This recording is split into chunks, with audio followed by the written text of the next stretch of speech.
aí, galera? Essa é a nossa terceira aula sobre o assunto anticoncepção. Eu diria para vocês que essa aula é a aula que coloca aquela cerejinha no bolo, assim, para definitivamente você entender esse assunto e sair respondendo as questões. Antes de começar a aula, eu gosto sempre de lembrar que eu recomendo muito, muito, muito mesmo que antes de assistir essa aula você assista previamente, né, a aula de métodos comportamentais e de barreira. Depois você assiste a aula de fármacos, de métodos hormonais e os fármacos envolvidos nos métodos hormonais, para depois a gente finalizar então, né, com chave de ouro, assim, a cerejinha do bolo, que é essa aula sobre as contraindicações para os métodos hormonais e também os métodos cirúrgicos, que a gente vai falar sobre vasectomia e laqueadura tubária. E eu começo provocando vocês com essa pergunta que diz assim, ó: você sabe qual é a paciente que pode, qual aquela que não pode tomar pílula?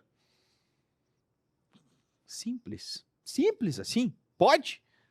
Olha, ela chega lá na sua frente e diz: olha, doutor, eu tenho enxaqueca, essa enxaqueca é uma enxaqueca com aura ou sem aura, eu tenho 23 anos, eu posso ou eu não posso tomar pílula anticoncepcional?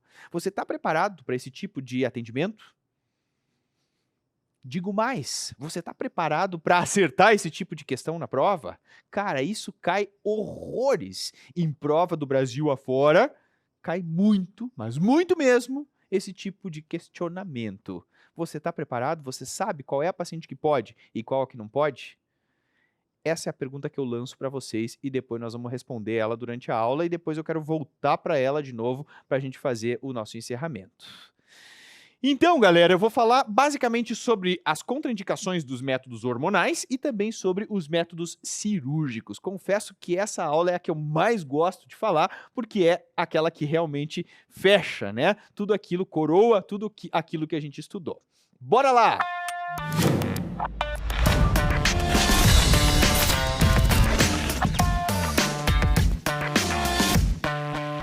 Então, quando a gente fala sobre os métodos hormonais, a gente está falando de um universo bem grande aí de métodos que existem disponíveis.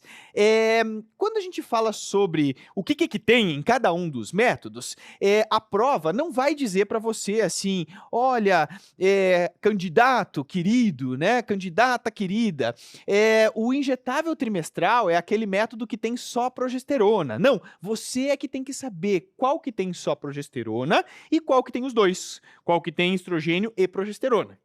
Então, assim, o mais tradicional de todos é o anticoncepcional combinado oral, a pílula anticoncepcional. A pílula anticoncepcional tem os dois, o nome já diz, ele é combinado, ou seja, tem estrogênio e tem progesterona. Tem o injetável mensal também tem as duas coisas, ele tem estrogênio e tem progesterona. A prova não vai dizer para você, o injetável mensal que tem estrogênio e que tem progesterona. Não, você é que tem que saber que tem os dois, que tem estrogênio e que tem progesterona. Aí existe o injetável trimestral. Gente, o injetável trimestral, ele é medroxiprogesterona de depósito, ele é só progesterona. Então observem que ele está em azul aqui ó, no slide, justamente para chamar a atenção de você que ele é só a base de progesterona. Ok? A pílula de progestogênio isolado, o nome já diz, é uma pílula só de progesterona. Também está em azul porque não tem estrogênio.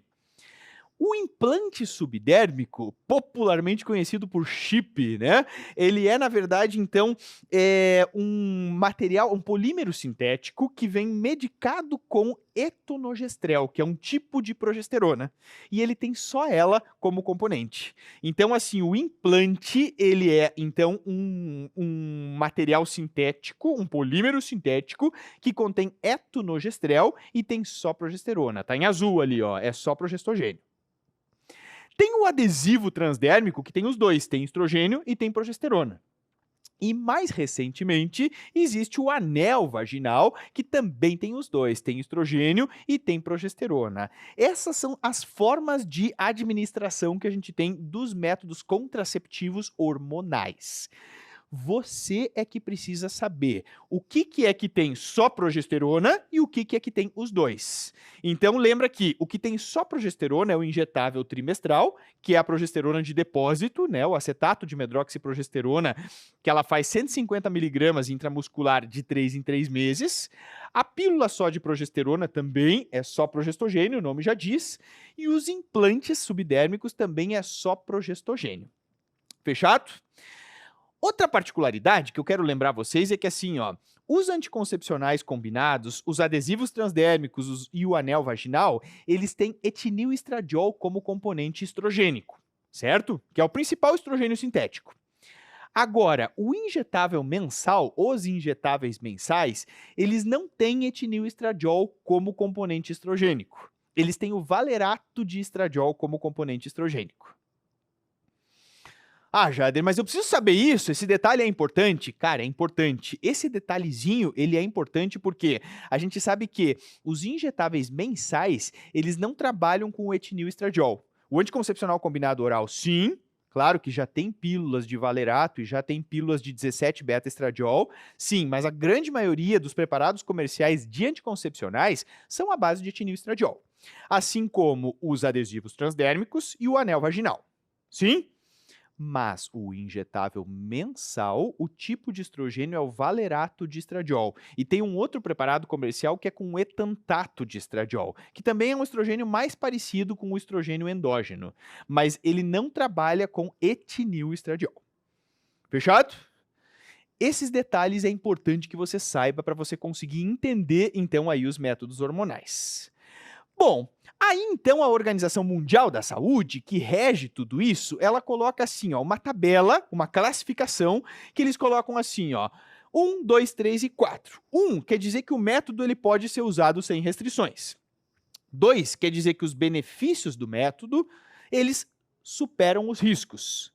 O 3 quer dizer que o risco supera o benefício. E o 4 quer dizer que o método é formalmente contraindicado.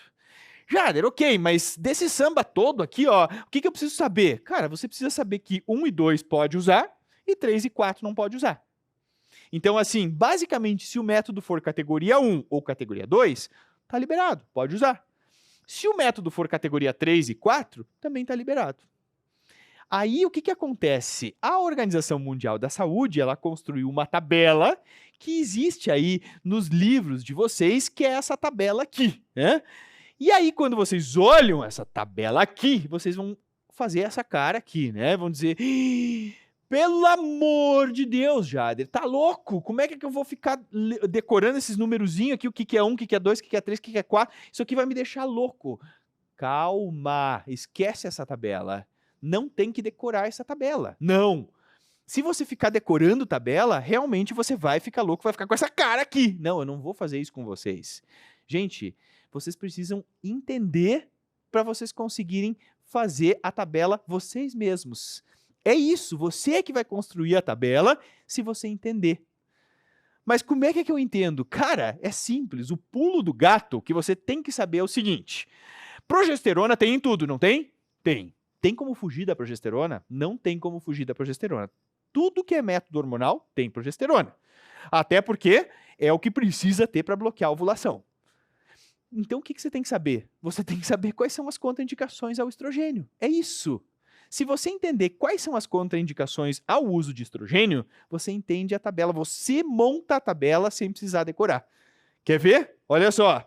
O que é contraindicação ao uso do estrogênio? É fato consumado que estrogênio tem risco tromboembólico. Já vimos, né, isso então na aula de fármacos, de métodos hormonais fármacos, a gente já viu que definitivamente o estrogênio tem associação com aumento de risco tromboembólico. Se sabe que estrogênio aumenta a pressão e aumenta o risco cardiovascular. Fato também, né? Ele está associado com o aumento dos níveis tensionais e com risco cardiovascular. Cara, estrogênio aumenta risco de AVC. Isso é fato também. E estrogênio aumenta risco de câncer de mama. Fato também, porque câncer de mama é hormônio dependente. Então, assim, estrogênio aumenta risco tromboembólico, aumenta a pressão e risco cardiovascular, aumenta risco de AVC e aumenta risco de câncer de mama. Se você entende bem isso, olha só, não fica nada difícil você construir a tabela sozinho. Então, esse é o objetivo, é entregar para vocês bem mastigado, bem de bandeja isso aqui, e realmente vocês conseguem depois acertar todas as questões. Quer ver? Olha só, vamos construir juntos essa tabela. Olha só como fica fácil se você entendeu. Bom, estrogênio está associado com o aumento da pressão, não tá? Tá. Tá associado com o aumento do risco cardiovascular, não tá? Tá. Beleza. Então, assim, ó, a paciente hipertensa pode usar anticoncepcional combinado oral? Pode ou não pode? Gente, se o estrogênio aumenta a pressão, se ela é hipertensa, ela não pode. Ah, mas ela está usando antihipertensivo e está compensada. A hipertensão dela não interessa. Mesmo que a hipertensão esteja compensada, não pode. Ah, mas no protocolo antigo podia. Sim, no protocolo antigo podia. No protocolo novo da Organização Mundial da Saúde, não pode. Mesmo que a hipertensão seja compensada, não pode. Ah, mas eu não tenho que decorar se é categoria 3 ou categoria 4? Não, cara, na prova não cai assim. Na prova eles só dão o caso clínico da paciente que é hipertensa e ele pergunta se ela pode tomar pílula combinada ou não. Aí você vai responder que não. Simples. É muito melhor você entender do que você ficar decorando númerozinho, tabelinha, né? Ficar ali 3 páginas de livro, 4 páginas de livro de tabela. Não! Isso não é didático, não tem por que você entender assim. Você precisa definitivamente entender o mecanismo e aí você consegue construir a tabela. Então me diz, vamos lá, olha só. O injetável mensal, você acha que ele pode ser usado por quem é hipertensa? Ah, quem é hipertensa não pode usar estrogênio, certo? Certo. Injetável mensal tem estrogênio? Claro que tem, a gente já viu que tem. Então não pode. É isso, cara. Injetável trimestral tem estrogênio? Não, não tem estrogênio. Então pode, tranquilo, pode usar. Progesterona oral exclusiva tem estrogênio? Não, não tem estrogênio, então pode, tá liberado. Jader, mas e se a prova me perguntar sobre o adesivo transdérmico, pode ou não pode? Cara, adesivo tem estrogênio, então não pode. Anel vaginal tem estrogênio, então não pode. Implante, opa, o implante é só progesterona, então pode. Entendeu? É esse o raciocínio que você tem que fazer. Você pode, entendendo, você consegue transpor o seu raciocínio para qualquer situação, para qualquer cenário clínico que a prova colocar. Fechado? Entendido? Então essa diabética, olha só, paciente diabética há mais de 20 anos ou com vasculopatia. O que acontece? O paciente tem diagnóstico de DM há mais de 20 anos ou menos de 20 anos o diagnóstico de diabetes, mas ela já tem vasculopatia. Também não pode usar estrogênio, mesma coisa. Então, pode tomar pílula combinada? Não. Pode usar injetável mensal? Também não, porque tem estrogênio. Agora, injetável trimestral, ela pode? Pode, porque não tem estrogênio.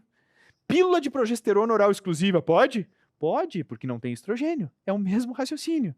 Se eles perguntarem para mim na prova anel vaginal não pode, porque tem estrogênio. Adesivo? Não pode, porque tem estrogênio. Implante? Pode, porque implante é só progesterona. Fechado? Essa aqui cai horrores nas provas. Trombose. Ela teve uma trombose ou tem uma trombofilia? Por exemplo, assim, ó. Ela teve no puerpério há 8 anos uma trombose venosa profunda. Ou ela tem uma deficiência no fator 5 de Leiden. Uma deficiência de proteína C. Uma deficiência de proteína S.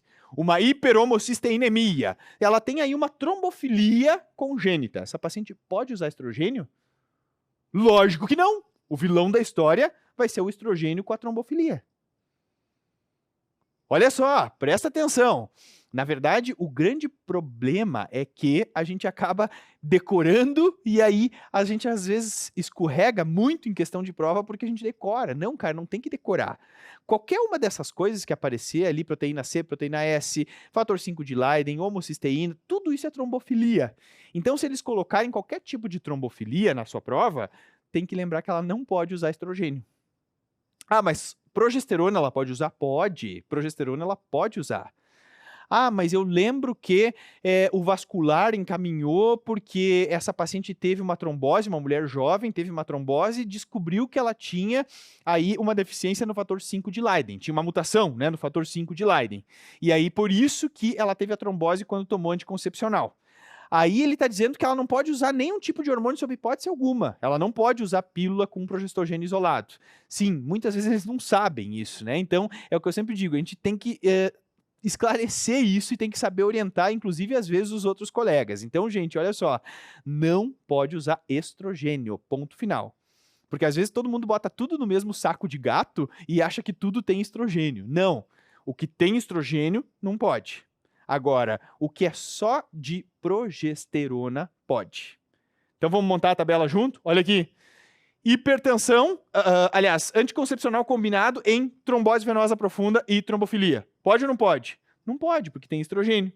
Injetável mensal? Não pode, porque tem estrogênio. Se for um injetável trimestral, beleza, tá liberado, não tem estrogênio. Progesterona oral exclusiva, beleza, tá liberado, porque não tem estrogênio. Jader, se ela fuma e ela tem 35 anos ou mais, isso também cai horrores na sua prova. Gente, tabagista com 35 anos ou mais, qual é o grande problema dessas pacientes? O grande problema dessas pacientes é que, antes dos 35 anos, você não tem o fator idade. É lógico que o tabagismo aumenta o risco de fenômenos tromboembólicos, assim como o estrogênio. Agora, antes dos 35, a gente tem uma paciente jovem. Lembra que o deadline da ginecologia é 35 anos, né? Então, assim, quando ela fechou 35 anos, ó, aniversário de 35 é parabéns, você não pode mais tomar pílula se você fumar. Ah, mas doutor, mas como é que o senhor sabe que eu fumo, né? Eu não lhe falei nada que eu fumava, né? Pois é, eu tenho uma bola de cristal que pela sua voz eu descobri que você fuma. Então, assim, não dá. Definitivamente não dá. Se fuma e tem 35 anos ou mais, ou para de fumar ou para de tomar pílula combinada. Não dá mais para usar estrogênio. Por quê? Porque se você pegar estrogênio, cigarro, mais o fator idade, é um coquetel molotov para ela fazer uma trombose e evoluir, inclusive, para um TEP, né? Para um tromboembolismo pulmonar. Então não dá. Definitivamente não dá. Ok?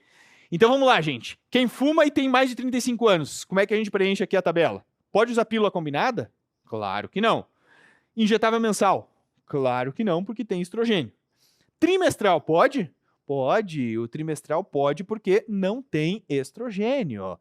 Progesterona oral exclusiva pode? Claro que pode. Eu digo, o próprio fabricante, né, o laboratório fabricante da pílula de progesterona exclusiva, ele já sabe disso, né?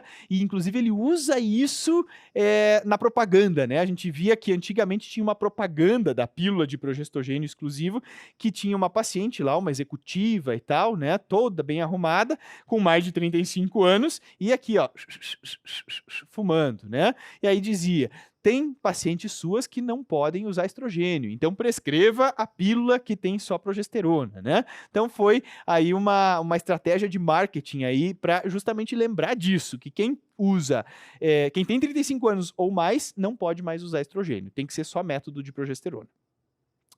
Fechou? Tá claro até aqui, gente? Beleza? Respira, calma. Eu sei que você tá aí atrás da tela assim, tá, beleza, entendi. Calma, calma, respira, dá uma afrouxada na calça. Respira fundo, beleza, entendeu, ficou claro, sentou bem isso aqui na sua cabeça. Agora a gente vai então partir para mais um detalhe que é fundamental para você acertar a questão de prova. Epilepsia. Ai, Jadre, isso aí eu já vi várias questões de prova sobre isso e na minha vida eu já atendi caso assim também que eu vi que as pessoas se embananaram lá para atender. Olha, a paciente tem epilepsia desde a infância, ela convulsiona e essa paciente agora está adolescente, quer tomar pílula anticoncepcional. Só que ela toma várias medicações para tratar a epilepsia. E aí, dá para ela tomar pílula anticoncepcional usando medicações para tratar a epilepsia?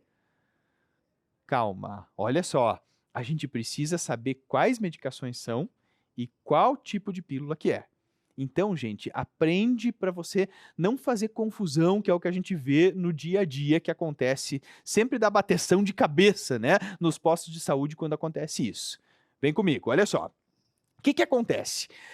O etilneestradiol, que tem nos anticoncepcionais combinados, que tem no anel vaginal, que tem no adesivo transdérmico, o etilneestradiol ele vai usar uma enzima que faz parte do citocromo P450.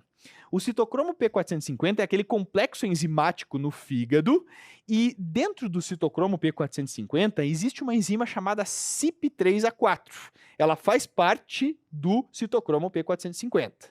Ela é a CYP3A4. Essa enzima metaboliza o etilneestradiol.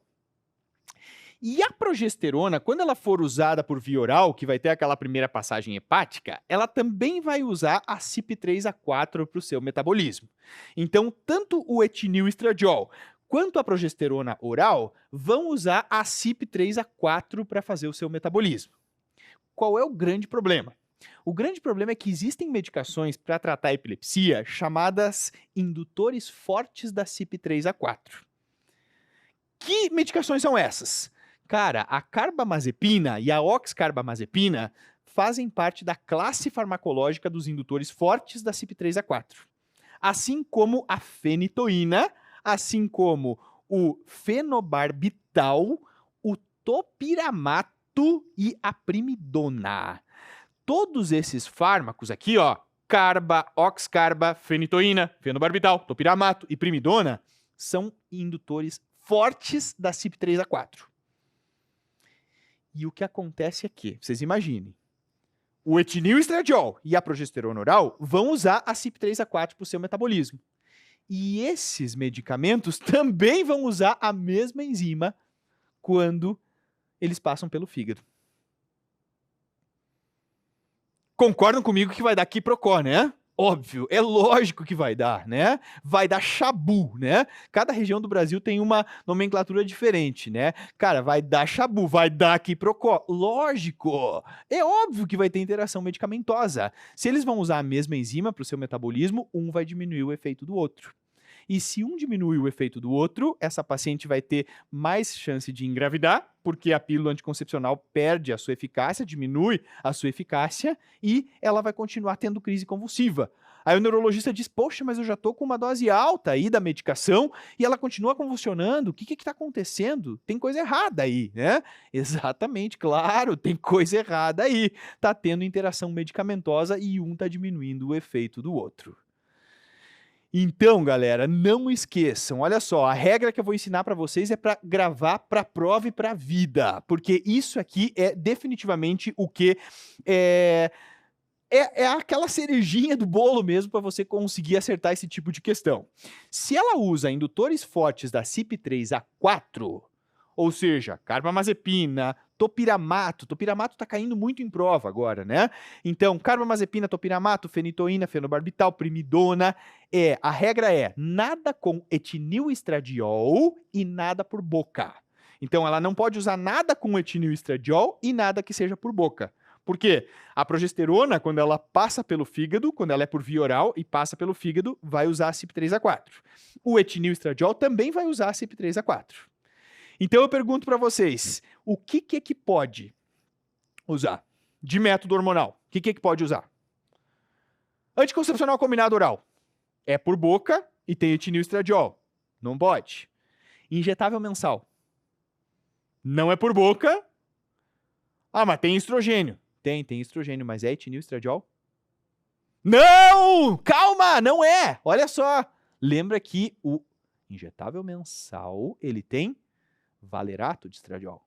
Ele tem alguns etantato de estradiol, mas não tem etinil.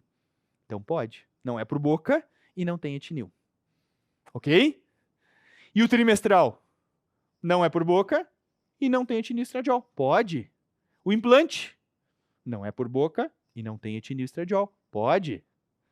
A pílula de progestogênio isolado? A pílula de progestogênio isolado é por boca. Não pode. Anel e adesivo. Anel e adesivo tem etilneestradiol. Também não pode. Então, cara, o que pode, você não vai ficar decorando, você vai lembrar disso. Então, se a regra é nada por boca e nada com etinil e estradiol, o que sobra é injetável mensal, injetável trimestral e implante. Ah, mas poderia usar DIU também? Claro, poderia usar DIU. Poderia usar DIU com levonorgestrel? Claro, poderia também, não tem problema nenhum. Então, DIU de cobre, DIU com levonorgestrel poderia usar também, além de, claro, dos métodos hormonais, que é o injetável mensal, trimestral e implante também pode.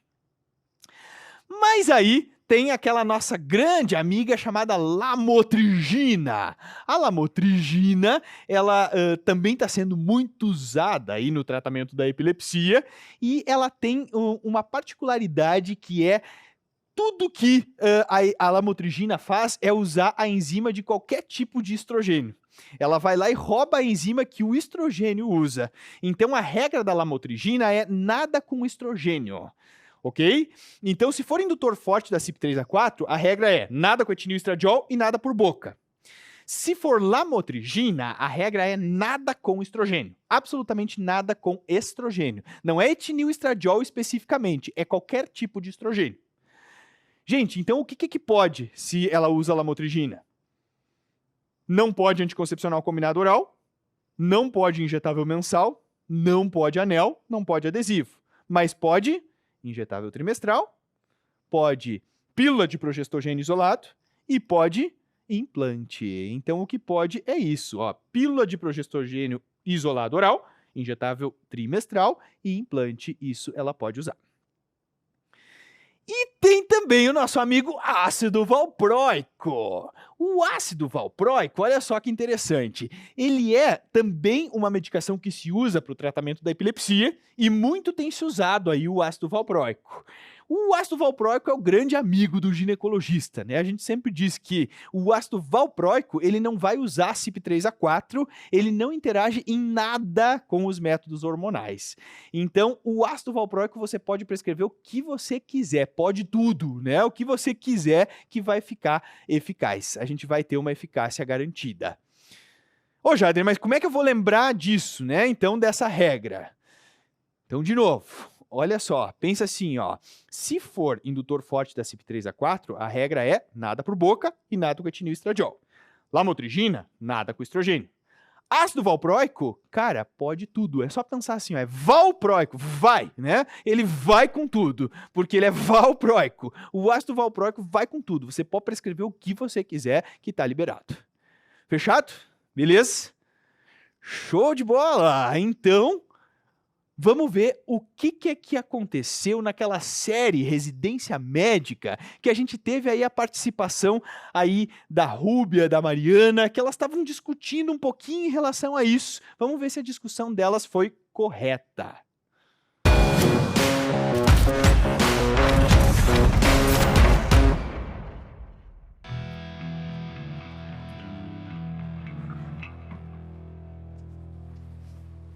Bater na porta pra quê, né, Rúbia?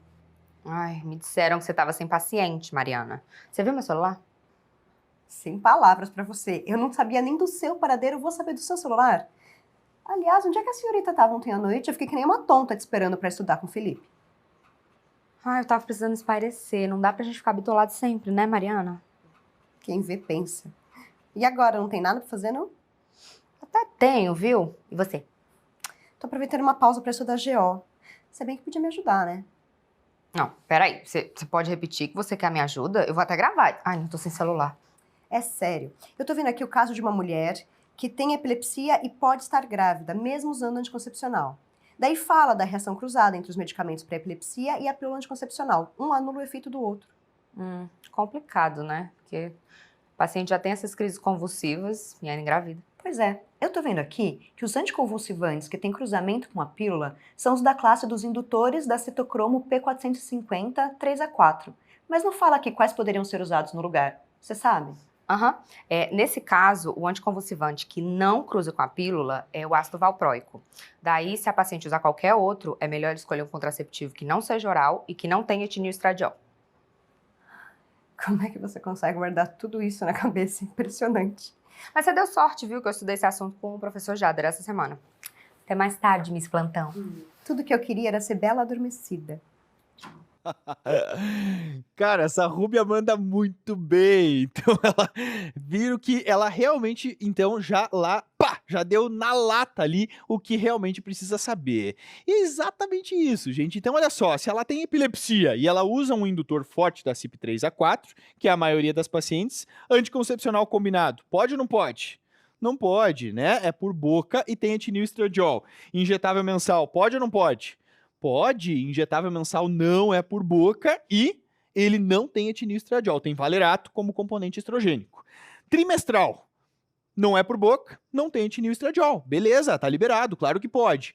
Pílula de progestogênio oral exclusivo é por boca, não pode. Então, tá contraindicado. É isso, a gente constrói a nossa tabela aí, então, entendendo realmente o que você precisa saber. Fechado? Beleza? Jader, e me fala sobre a enxaqueca. Como é que é essa história da enxaqueca com aura, né? Isso cai horrores nas provas também, assim, paciente com enxaqueca com aura. Enfim, ela pode ou ela não pode tomar pílula? Isso também aí é filé mignon de prova de concurso médico. Cai horrores isso. Cara, o que é enxaqueca com aura? É aquela crise, né? Aquela paciente que tem crises de enxaqueca, que é aquela cefaleia, ela é geralmente unilateral, ela é pulsátil, ela tem fonofotofobia associada e geralmente ela, antes de ter a crise enxaquecosa, essa paciente tem aqueles sintomas neurológicos focais. Essa é a migrânia clássica, né? Que é a enxaqueca. Qual é a grande regra da enxaqueca? Qual é o grande problema da enxaqueca?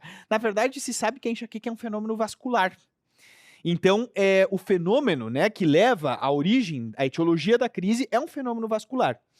E essas pacientes, elas acabam, se elas usarem estrogênio, elas acabam aumentando o seu risco de ter um AVC. Então, a regra na enxaqueca com aura é não usar nada com estrogênio. Então, pode anticoncepcional combinado? Não pode. Pode injetável mensal? Não pode. Por quê? Porque tem estrogênio. E o trimestral? O trimestral, ele não tem estrogênio, então pode. Mas aí tem uma particularidade que a Organização Mundial da Saúde coloca, que é assim, ó. Você pode iniciar o injetável trimestral na paciente que tem enxaqueca com aura. Agora, os esteroides, eles costumam aumentar a frequência das crises de enxaqueca. Então, se a paciente continuar tendo crises de enxaqueca e mais crises por estar usando um injetável trimestral, aí você não continua.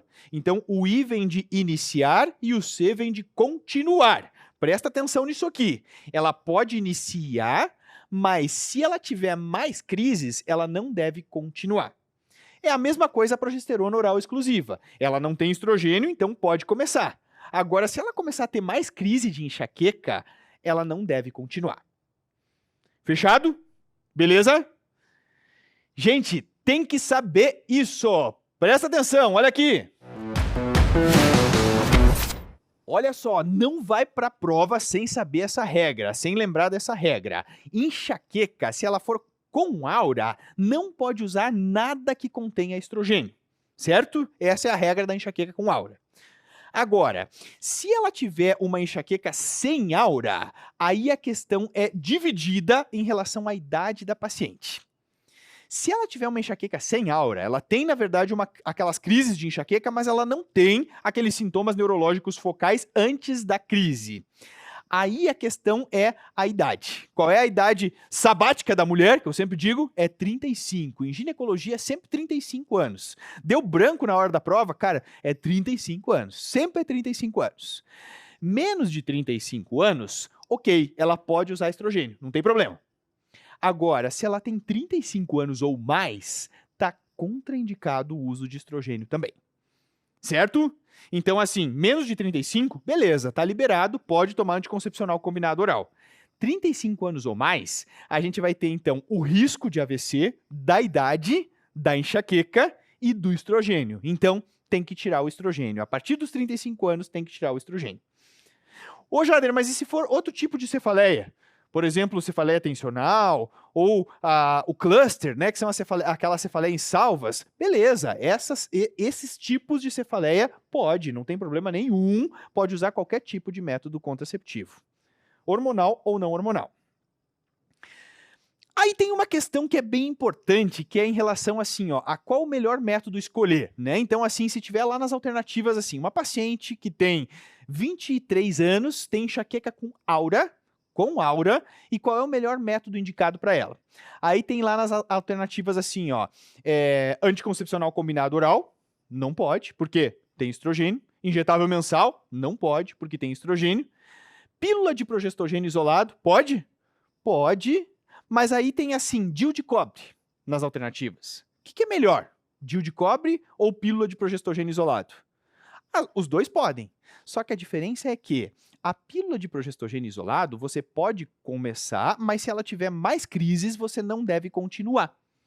Então, é lógico que se tem a opção do DIU de cobre, é melhor o DIU de cobre, porque o DIU de cobre você pode continuar depois. Entenderam? Então, mas poderia também, poderia usar pílula de progestogênio isolado, claro que pode, mas lembra que se ela tiver mais crises, aí a recomendação da Organização Mundial da Saúde é você não continuar. Então, se eles derem, isso é o que eu digo, eu tenho que ensinar vocês a ser proveiro. Se eles derem essas duas opções, DIU de cobre e pílula de progestogênio isolado, sempre vai no DIU de cobre. Enxaqueca com aura, definitivamente o melhor para paciente é DIU de cobre. Agora, se não tiver DIU de cobre, você pode marcar pílula de progestogênio isolado, ou implante, ou injetável trimestral. Fechado? Beleza? Show de bola, maravilha. Gente, e se ela tem história pessoal de câncer de mama? Se ela teve câncer de mama? Bom, se ela teve câncer de mama, não pode usar nada, absolutamente nada que contém hormônio. Câncer de mama é uma neoplasia que é hormônio dependente. Então não pode usar anticoncepcional combinado, nem injetável mensal, nem trimestral, nem progesterona oral exclusiva. Se teve câncer de mama, é DIU de cobre. Ah, mas não dá. Não, é DIU de cobre. Mas não dá. Não, é DIU de cobre, meu. Acabou. Não discute, é DIU de cobre. Ah, mas é que eu acho que, aquilo que eu sempre digo, gente, aqui o pensamento em prova tem que ser retilíneo. É DIU de cobre, é o método indicado para quem teve câncer de mama. Ok? Fechado? Jader, mas e se ela teve história familiar de câncer de mama? Ela pode tomar pílula? Pode. O que contraindica é a história pessoal, não é a história familiar. Ah, mas ela teve a mãe que teve câncer de mama, ela pode tomar pílula? Pode. Não existe contraindicação para ela não tomar anticoncepcional. Ela pode tomar sim. O que contraindica é a história pessoal. Ponto final. Fechou? Maravilha! Então, gente, viram como fica fácil, como fica tranquilo? Se você consegue entender, vocês viram como dá pra gente, em vez de sair, né, de ficar bitolado ali naquela tabela, a gente consegue definitivamente sair daquilo e construir um raciocínio. O que teria de mais contraindicação para usar métodos hormonais? Olha só, aquelas alterações hepáticas, né? Então, cirrose hepática grave, isso é óbvio que vai contraindicar qualquer tipo de método hormonal. Tumores hepáticos, né? Então não pode usar anticoncepcional, né? Ela vai ter que optar por um método de barreira, né? Um DIU. Se ela tem hepatite viral aguda, também contraindica, assim como colestase relacionada ao anticoncepcional. Também aí ela não pode usar aí anticoncepcional nesses 4 cenários aqui. Outra coisa que pode aparecer também é lúpus, né? No lúpus, como é que funciona na questão do lúpus? Se a paciente tem lúpus, ela tem que fazer os anticorpos antifosfolípides. Se esses anticorpos antifosfolípides são positivos, você não pode usar nada de hormônio. Nem o DIU com levonorgestrel ela pode usar. Porque mesmo que a absorção do levonorgestrel no DIU com levonorgestrel seja baixa, ela não pode. Então, lúpus com anticorpos antifosfolípides positivos não pode usar nada que contém hormônio. É só DIU de cobre que sobra para ela. Óbvio, gravidez, né? Ah, ela tá grávida ou suspeita de gravidez, vamos dar pílula anticoncepcional. Né? Óbvio que não, né? Sangramento não diagnosticado, claro que não, né? Ela pode estar tendo um aborto, se ela tá tendo um sangramento não diagnosticado, vamos tratar com pílula anticoncepcional. Parabéns, doutor, né? Claro que não, óbvio, né, gente? Aí, se ela não tolerar, por exemplo, ela tá com uma queixa lá de que ficou enjoada, não se acertou bem com o anticoncepcional, né? Engordou, né? Essa é ótima, né? Não, mas ela aumentou muito de peso, né? Com o anticoncepcional, porque o anticoncepcional deu sim ganho de peso. Gente, claro que o anticoncepcional pode ter um pouco de retenção hídrica, pode, lógico que sim, mas aquilo que eu sempre digo, né? O que engorda? Comer, óbvio, que engorda é comer. Então, assim, comer vai engordar, vai aumentar peso. Mas, assim, dizer que foi a pílula anticoncepcional que fez aumentar 10 quilos, claro, ela pode reter líquido? Pode. Mas que houve algum tipo de mudança no hábito alimentar? Houve, sempre houve, né? Então, cuidado com isso, assim, de dizer que pílula engorda e não pode usar porque vai engordar. Sim, ela pode dar retenção hídrica, mas não dá para você dizer, assim, culpar, responsabilizar a pílula anticoncepcional por ter aumentado 15 quilos. Não, isso definitivamente não dá, não procede.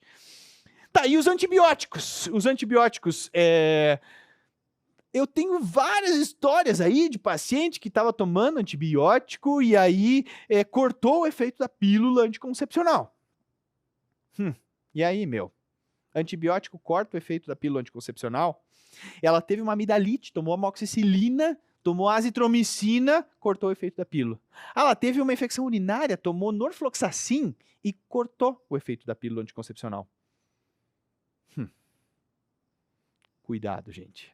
Muita atenção. Antibiótico corta o efeito do anticoncepcional? Os antibióticos que reconhecidamente foram descritos na literatura como antibióticos que realmente diminuem o efeito do anticoncepcional são rifampicina e rifabutina. Não existe cruzamento de amoxicilina, de azitromicina, de quinolona, de metronidazol com anticoncepcional. Então, essa história, esse papo de que tomar antibiótico cortou o efeito do anticoncepcional, não cola, gente. Não cola. Definitivamente, o que é errado é a forma de usar. Eu sempre digo assim, ó, às vezes a gente diz, não, mas olha aqui, a paciente está me contando isso. Pesquisa porque geralmente é o uso incorreto. Pergunta para ela, como é que foi o seu uso do anticoncepcional ultimamente? Ah, pois é, teve um dia que eu viajei, assim, aí então eu deixei de tomar, e aí no outro dia eu também deixei de tomar, daí no terceiro dia eu tomei 3, né? Então, gente, tá errado, né? Essa paciente definitivamente passou o horário, tomou errado, o uso incorreto do anticoncepcional, e aí por isso que ela acabou engravidando. Usar antibióticos, né, tomando anticoncepcional, esses antibióticos que geralmente se prescreve para essas infecções corriqueiras que a gente tem, não cortam o efeito da pílula. Fechado? Beleza? Então não esquece, o que corta o efeito da pílula, que realmente diminui o efeito da pílula, é rifampicina e rifabutina. Isso é o que a gente tem de evidência científica até hoje. Fechou? Beleza? Maravilha! Olha só, outra coisa que cai bastante nas provas de vocês e no puerpério? Como é que funciona isso? Eu posso dar pílula anticoncepcional para paciente que teve bebê? Qual é o problema, né? Eu posso usar pílula com estrogênio, posso usar injetável nessas pacientes? Gente, olha só, a grande questão que tem que saber para a prova é o seguinte, no puerpério, e se você usar o estrogênio, lembra que o estrogênio ele pode agir no receptor mamário de prolactina. Então, o estrogênio vai lá no receptor de prolactina da mama da paciente e ele pode bloquear o receptor de prolactina. Então, ele pode diminuir a amamentação, pode diminuir a produção de leite. Isso que acontece. No puerpério, se você prescrever um método que contém estrogênio, você está diminuindo a produção de leite dessa paciente. Por isso que ele é contraindicado. Então, o que dá para usar no puerpério? No puerpério, você não pode usar nada que contenha estrogênio. Você pode usar pílula de progestogênio isolado. Até tem um tipo de pílula de progestogênio isolado que é distribuído nos postos de saúde que se chama mini-pílula. Você já deve ter ouvido falar nisso. A mini-pílula é um tipo de pílula só de progestogênio que tem noretesterona, né, como componente progestacional e ela é usada só durante a amamentação. Ela só tem a eficácia naquelas pacientes que estão amamentando. Mas existe aquela pílula de progestogênio isolado de desogestrel que funciona tanto na amamentação quanto fora dela. Então, cuidado, mini pílula só funciona na amamentação. Agora, a pílula de progestogênio isolado que tem desogestrel, que é comercializada, ela funciona mesmo fora da amamentação. Ok? Dá para usar injetável trimestral? Pode, só tem progesterona. Implante? Pode, só tem progesterona. Não pode anticoncepcional combinado oral, porque tem estrogênio.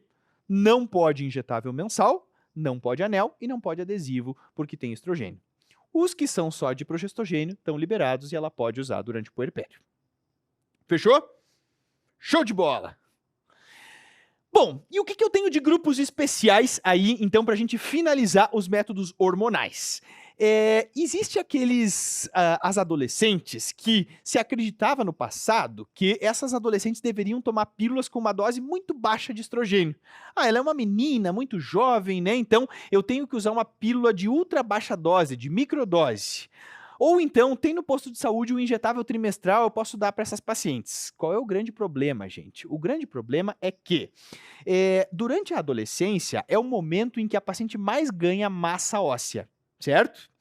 E o que acontece é que o pico de massa óssea da mulher é aos 30 anos. Então ela faz um platô aqui de massa óssea aos 30 até os 40 e depois a massa óssea começa a cair e tem uma queda muito brusca no momento da menopausa.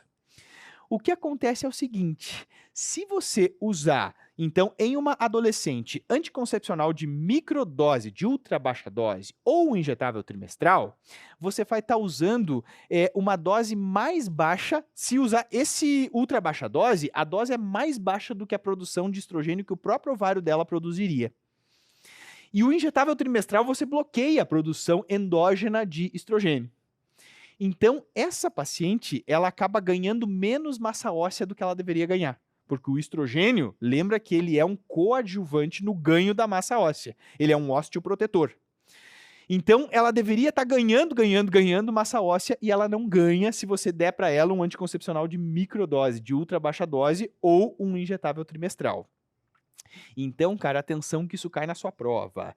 Adolescente não deve usar anticoncepcional de ultra baixa dose nem injetável trimestral. Por quê? Porque você vai estar diminuindo o ganho de massa óssea dessa paciente. Presta atenção, isso cai em prova também. Eles adoram fazer aquelas pegadinhas, né, que eles colocam assim, ó. Então quer dizer que se eu usar um injetável trimestral ou se eu usar um anticoncepcional de microdose, eu vou estar diminuindo a massa óssea da minha paciente. Cuidado. Não, você não está diminuindo. Ela continua ganhando, porque essa fase da adolescência é uma fase de ganho de massa óssea. Na verdade, você está diminuindo o ganho de massa óssea. Então, cuidado com pegadinha de prova, né? Você está diminuindo o ganho de massa óssea, por isso que o método não é indicado para essas pacientes. Porque ela vai continuar ganhando, só que vai continuar ganhando menos. Ela vai atingir um platô, né, num nível muito mais baixo que deveria atingir. E ela pode, no futuro, ter mais chance de fazer osteoporose. Então, por isso que não se prescreve pílula de microdose nem injetável trimestral para adolescente. Você vai usar aí uma dose com 20 microgramas de etinil estradiol ou mais. Fechado? Beleza? Maravilha! E o outro grupo especial também são as pacientes obesas com mais de 90 quilos. Se a paciente tem mais de 90 quilos, o que ela não pode usar que não vai ter eficácia nela? Não que não vai ter eficácia, né? Mas que a eficácia vai ficar comprometida. Adesivo. O adesivo transdérmico, então se ela tem mais de 90 quilos, ele diminui a absorção. E se diminui a absorção, ele vai diminuir a eficácia. Então, em obesas com 90 quilos ou mais, não pode usar adesivo transdérmico. Certo? Ele vai ser efetivo? Ele vai ter aí um Pearl acima de 1, né? O índice de falhas vai ser acima de 1, e aí então você vai ter um método que não vai funcionar para essas pacientes. Fechou? Beleza? Show de bola!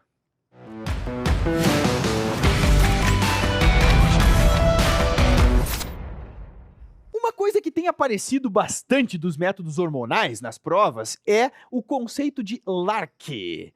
O LARC, gente, está aparecendo bastante isso nas provas dos concursos médicos. O que é o LARC? Na verdade, o LARC é uma sigla que vem do inglês, que significa Long Acting Reversible Contraceptives. Isso é LARC. O que é isso em português, né? É aquele contraceptivo de longa duração, mas que é reversível. Por que se fala em LARC? Por que se usa essa sigla? Porque a gente tem nos países como o Brasil, por exemplo, um problema muito grave, né? Que é essas pacientes que, enfim, né, estão em situação de rua, usuária de droga, né? Essas pacientes que estão muito vulneráveis em uma chance muito grande de engravidar, e essas pacientes, elas não vão, então, ter aquela... tem essa dificuldade, né, de ter aquela regularidade em tomar uma pílula anticoncepcional, em usar uma injeção, porque ela tem que estar indo todos os meses fazer. Então, para essas populações, tem se falado muito em políticas públicas para a gente implementar os LARCs. Então, inclusive no serviço que eu trabalho, a gente tem aí um serviço super legal, super bacana, que a gente acaba usando os LARCs, esses métodos, nessas pacientes. Então, a prova pergunta para vocês o que são LARCs. Quais são os métodos considerados como LARCs? Gente, o que é de longa duração e que é reversível? O implante, ele é de longa duração, ele dura 3 anos, o implante. Ele é de etonogestrel, que é um progestogênio. Você vai colocar, então, na face medial do braço, e ele fica liberando ali o progestogênio e só precisa tirar depois de 3 anos. Que mais? O DIU, né? O DIU de cobre, ele é de longa duração, ele dura 10 anos, e o DIU com levonorgestrel, ele dura 5 anos. Então, esses 3 são os LARCs. São métodos de longa duração e que são reversíveis. Ô, Jader, mas laqueadura não é de longa duração? É de longa duração, mas não é reversível, né? É um método irreversível. E injetável trimestral não é de longa duração? Não, ele dura só 3 meses. 3 meses não é longa duração. Então, o que é longa duração é pelo menos 3 anos, que é o implante. Então, o implante, 3 anos, DIU de cobre, 10 anos e DIU com levonorgestrel, 5 anos. Atenção, gente, isso aparece bastante nas provas, esse tipo de conceito.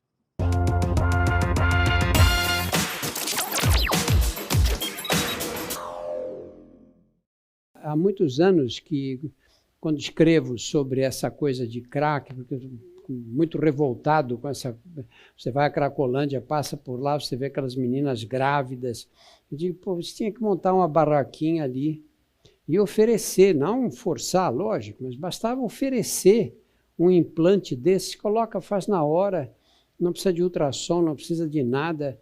E tem aí 3 anos de duração do implante, né? Um método bastante interessante. E para a gente finalizar, então, vamos falar sobre os métodos cirúrgicos. Ô, Jader, o que eu tenho que saber sobre os métodos cirúrgicos para a prova? Galera, olha só. Os métodos cirúrgicos, a gente tem basicamente, então, os métodos de esterilização que são definitivos. Tem a masculina, que se chama vasectomia, e a feminina, que se chama laqueadura ou ligadura tubária. O índice de Pearl, ele é 0,1 a 0,2, então é ótimo, é extremamente baixo, é um método considerado altamente eficaz. Mas a gente tem aquela questão que eu vejo que muita gente se perde um pouco na esterilização cirúrgica, porque acaba estudando coisa que não precisa, né? Então, se você for ler lá, técnica de laqueadura tubária, né? Aparece várias técnicas lá, o Shida, né? Tem várias técnicas, Pomeroy. Eu preciso saber qual é que é cada uma das técnicas de laqueadura. Não viaja, não loqueia. Não cai isso na prova. Não fica enchendo espaço de memória aí do seu cérebro para você ficar decorando essas coisas. Não, isso não cai na prova. O que cai na prova, gente? Só, única e exclusivamente, legislação. Só isso. Eles querem que você saiba a legislação brasileira da esterilização cirúrgica, que vale tanto para homem quanto para mulher. Então, gente, é simples. Quem é que pode fazer vasectomia ou laqueadura no Brasil?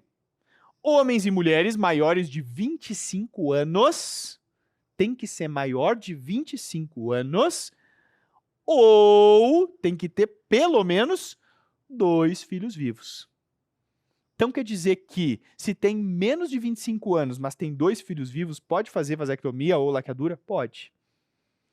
Jader, mas uma mulher de 17 anos, 17 aninhos, que já tem 2 filhos, pode fazer laqueadura? Pode. Se ela tem 2 filhos vivos, ela pode fazer laqueadura. Tá, mas se ela tem mais de 25 anos e não tem filho, ela também pode fazer laqueadura? Pode. Mesmo não tendo filho, se ela tem mais de 25 anos, ela pode. É ou, ó, atenção, galera, é ou. Então é maiores de 25 anos ou com 2 filhos vivos, pelo menos. Ok? Que outra coisa que cai na prova? Lembra que o consentimento informado, ele tem que ser 60 dias. Então, quer dizer, tem que ter 60 dias de intervalo entre a assinatura do consentimento informado e a realização do ato cirúrgico. Então, aquela história assim, ó. A paciente foi lá, assinou o consentimento de que ela quer fazer laqueadura. Digamos que ela tem aí seus 23 anos e tem 2 filhos vivos, ela tem direito no Brasil de fazer. Tem direito. Então, ela assinou o consentimento informado. Aí você fez a laqueadura 1 mês depois, tá errado. Tem que esperar pelo menos 2 meses, são 60 dias, ok? Então, o intervalo entre a assinatura do termo e a realização do ato cirúrgico tem que ser 60 dias. Ah, Jair, mas que besteira, mas por que isso, meu? Precisa fazer isso porque se acredita que a pessoa pode se arrepender. Então, a lei brasileira, ela não permite que você faça antes porque você tem que dar o tempo para a pessoa pensar na sua vida e ela pode, inclusive, se arrepender. Então, tem que esperar 60 dias para fazer. Certo? Aí depois acaba engravidando, não sei o quê, aquelas coisas que a gente sabe do dia a dia. Ok, mas nós não estamos aqui para julgar, gente. A gente está aqui para acertar a questão de prova e a gente tem que reproduzir exatamente o que é a legislação e na vida da gente a gente também tem que seguir exatamente os trâmites legais, concordando ou não concordando. Bom, o que dá pra gente fazer também esterilização cirúrgica fora dessa regra? Então, assim, ó, eu posso fazer uma laqueadura numa mulher que tem menos de 25 anos e que não tem nenhum filho vivo? Você só pode fazer se existe risco de vida para essa mulher. Aí, então, assim, ó, digamos que ela tem uma cardiopatia muito grave que, se ela um dia engravidar, ela vai morrer. Pela própria fisiologia da gestação, ela vai morrer. Então, quer dizer, essa paciente não pode ficar grávida sob hipótese alguma. Aí, 2 médicos, eles vão ter que fazer um termo dizendo que ela tem uma doença grave e esse termo, ele tem que ser testemunhado em cartório, então tem que ser 2 médicos, então legalmente habilitados, e tem que ser testemunhado em cartório, e aí você pode fazer a laqueadura numa mulher, mesmo ela tendo menos de 25 anos e nenhum filho. Ok? Porque ela tem uma doença que justifica que ela não pode ficar grávida. Então, nesse caso, você pode fazer. E por último, gente, o que cai horrores em prova é assim, ó. Pode fazer laqueadura durante o parto, durante a cesárea ou durante o aborto? Não pode. Não. Pera. Olha só. Quando eu passei pela GO, eu lembro que tinha paciente que chegava lá com termo de consentimento. E aí a gente fazia cesárea, ela queria fazer cesárea para fazer laqueadura. Porque aí durante a cesárea você vai lá e faz a laqueadura tubar. Não pode, gente. No Brasil não é permitido. Infelizmente não é permitido. Puxa, mas por quê? Ela pode ter 6 filhos. E aí, então, ela não tem direito de fazer durante a cesárea? Não tem. Infelizmente, não tem. Sabe por quê? Porque a legislação considera que, durante a gravidez, ela estaria com as suas faculdades mentais alteradas pela própria fisiologia da gravidez, e isso faz com que ela não tenha capacidade de decidir sobre o seu próprio corpo. Ai, Jade, pelo amor de Deus. Sim, eu também acho besteira, mas o que eu digo pra vocês, a gente não tá aqui pra achar. A gente tem que fazer o que a lei nos diz, mesmo não concordando. A gente só pode fazer dentro da lei, né? Exatamente, tem que ser dentro da lei. E lógico que na prova também eles vão cobrar exatamente aquilo que é reprodutível de acordo com a legislação brasileira. Então não dá, mesmo a gente não concordando. Não pode fazer na cesárea. Ah, mas peraí, eu vi fazer na cesárea quando eu passei lá pela GO. Gente, só pode fazer durante a cesariana, a exceção é, exceto se comprovada a necessidade por sucessivas cesarianas anteriores. Então isso aqui é copiado da legislação, é exatamente cópia da legislação, eu só copiei os pontos que vocês precisam saber para a prova. Então, gente, a única forma de você fazer uma laqueadura durante a cesariana é se for comprovada a necessidade por sucessivas cesarianas anteriores. O que eu estou querendo dizer? Digamos que essa paciente já tem pelo menos 2 cesáreas prévias. Lembra o que acontece com o útero da paciente que já tem pelo menos 2 cesáreas prévias?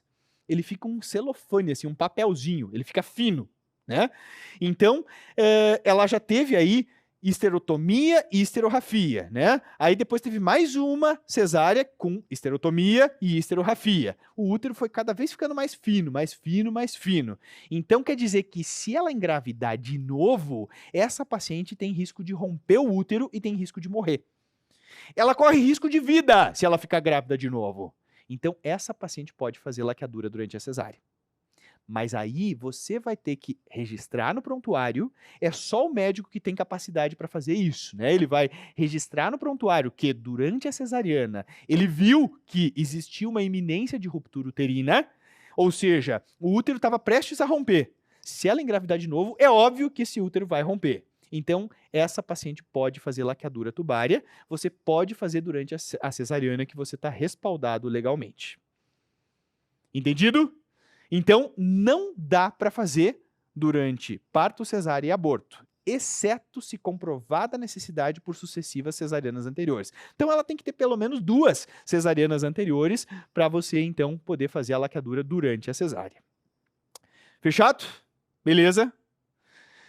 Então, meus amigos, eu tinha começado a aula provocando vocês, dizendo assim, ó, qual paciente que pode, qual paciente que não pode tomar pílula? Esse foi o meu objetivo. Eu quis realmente, então, jogar aí o assunto para vocês, porque eu sei que quando a gente lê essas tabelas, a gente fica meio que aos leões, assim, né? A gente fica, meu Deus, não, isso aqui eu não vou decorar, vai ser a questão que eu vou errar na prova e tal. Não, cara, se você entender o que é que tem estrogênio e o que que não tem, e se você entender quais são as contraindicações ao estrogênio, você monta a tabela, você constrói a tabela e você consegue responder as questões. Como eu disse, confesso para vocês que eu adoro demais esse assunto, porque eu acho que ele tem tudo a ver não só com as provas, mas com a vida, e espero poder ter ajudado vocês, espero poder ter sido efetivo aí no aprendizado de vocês, porque eu acho que esse assunto definitivamente ele tem dificuldade, as pessoas têm dificuldade com ele, e o meu objetivo é que vocês realmente tenham conseguido acertar. Fechado? Façam questões, não deixem de fazer questões, porque assim, ó, a gente só sedimenta tudo isso que a gente aprendeu se a gente agora, ó, for para as questões aqui, ó, e começar uma atrás da outra a fazer. Fechado? Qualquer dúvida que vocês tiverem, por favor, entrem em contato comigo. Um abraço para todos.